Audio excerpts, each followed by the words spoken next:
What? Cried all the guests. You have not eaten for 24 hours? No, replied the Count. I was forced to go out of my road to obtain some information near Nîmes, so that I was somewhat late, and therefore I did not choose to stop. And you ate in your carriage? Asked Morcerf. No, I slept, as I generally do when I am weary without having the courage to amuse myself, or when I am hungry without feeling inclined to eat. But you can sleep when you please, monsieur, said Morrel. Yes. And you've a recipe for it? An infallible one. That would be invaluable to us in Africa, who have not always any food to eat and rarely anything to drink. Yes, said Monte Cristo. But, fortunately, a recipe excellent for a man like myself would be very dangerous applied to an army, which might not awake when it was needed. May we inquire what is this recipe? Asked Debray. Oh, yes, returned Monte Cristo. I make no secret of it. It is a mixture of excellent opium, which I fetched myself from Canton in order to have it pure, and the best hashish which grows in the east, that is, between the Tigris and the Euphrates. These two ingredients are mixed in equal proportions, and formed into pills. 10 minutes after one is taken, the effect is produced. Ask Baron Franz d'Epinay. I think he tasted them one day.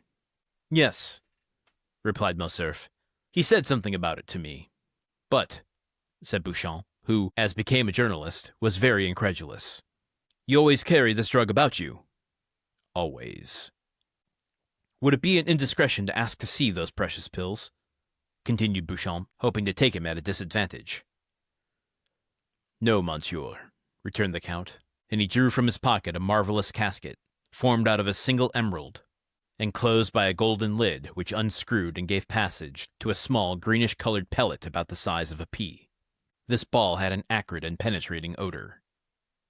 There were 4 or 5 more in the emerald, which would contain about a dozen. The casket passed around the table, but it was more to examine the admirable emerald than to see the pills that it passed from hand to hand. So much to comment on here. As someone who has a notorious track record when it comes to sleeping, I am someone who takes sleeping pills every night. I don't like it. I try to get off them. They're non-habit forming, just generic brand sleep aids, but they are required. They don't solely take care of the trick. I'm very precious about my nighttime routines, purely because I am such a light and terrible sleeper that I need all the help I can get.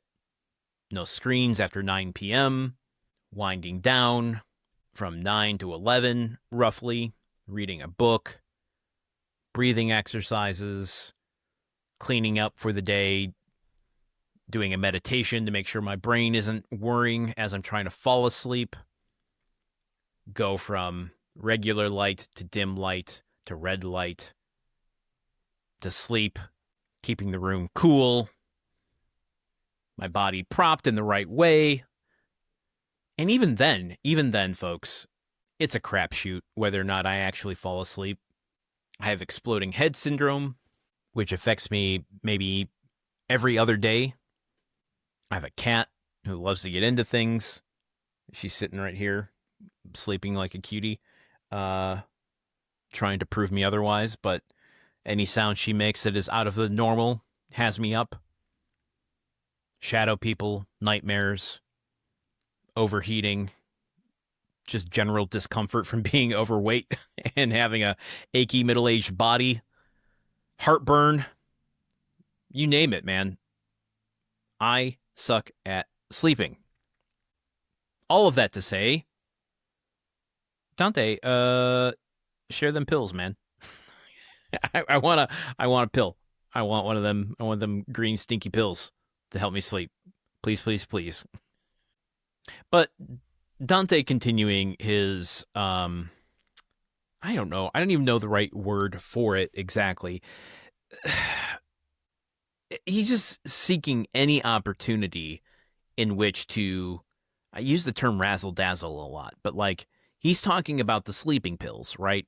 And even in the midst of giving the story or the recipe as is asked of him about the sleeping pill, he's exposing that he's able to get ingredients himself. I fetched myself from Canton in order to have it pure, which he's talking about opium, and the best hashish, which grows in the East. So even in giving the recipes, he is touting his travels, but does not pass up the opportunity to go, they want to see the pill, but wait till they see the container the pill comes in, this emerald casket of pills. If I'm stepping out of my modern criticism brain of Dante here and really just allow myself to be in one of these men's shoes, what I would expect of society meeting someone new, I mean, it would be dizzying, I think, to meet Dante.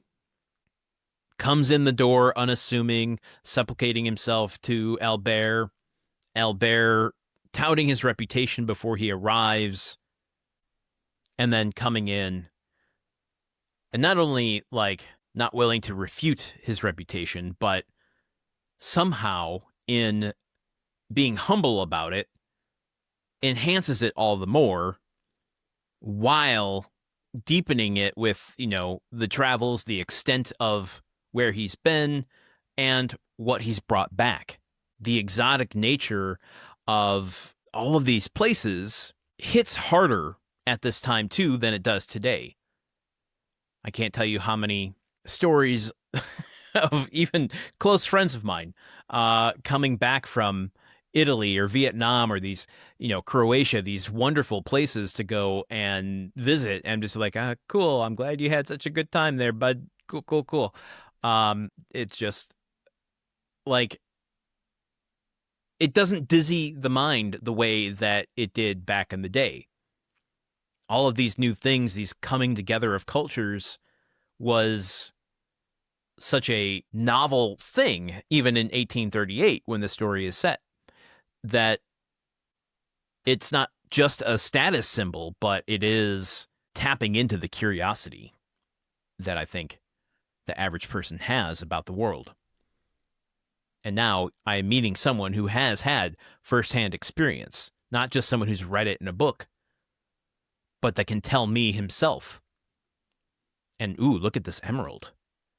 I can touch something. I can touch the exotic here. I feel like that's just something that has been a little distilled since this story has occurred. Okay, let's do a little bit more of chapter 40 tomorrow. I told you this was a long one.